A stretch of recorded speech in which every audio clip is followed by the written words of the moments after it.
Ipnia Subhai Vibaro sa YouTube channel kabla ay kateng ka PM Solar Technician and Electronic.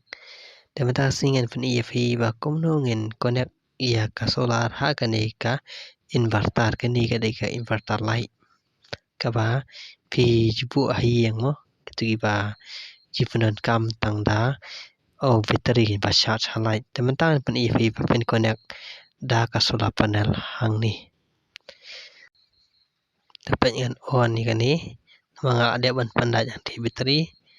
daripada iba kalak me dengan pelip syuah dengan nyapit bahasa dien kena bang sutu pait kani kadai ka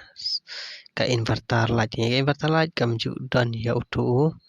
ubat si ya ka selapan na dien kan pait bang ni kam dan kadan pait uni udai ba connect na light ni uni block tu ni connect light tekenang bang charge bateri ini begitu bayar bayang udah ba teh bateri batu besar udah ba teh bateri ini udah bateri solar udah tang RVS tangi teh ni bayang para bayang basau para basau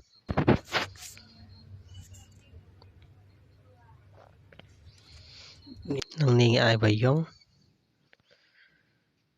nang tai padang hi ayu basau tapi itu karung sya terjejerong bang ni kini connect solar panel uni US kemat solar panel plus kemat basau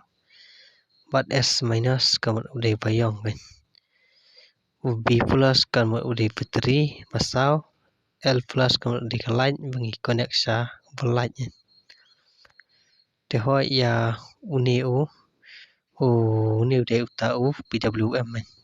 tinggal penan kam daun ni PWM ba control ya ka charge kan telah dangi le ja solar inverter ngem dan kam pada dangi le ya ka inverter light tinggi dan kam itu PWM bangin connect how to nang ba unya dah kan naka overcharge daun ni pada udah output kan uni pada ngi si ha inverter kena bangin yo on pen me ya ka lain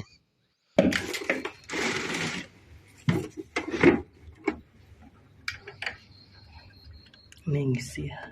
sini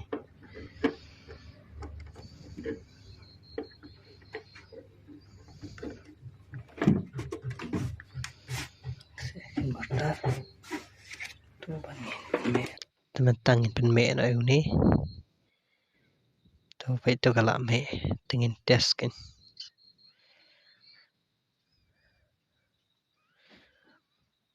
tenang ni na nga ada DC yang ni volt nga ada DC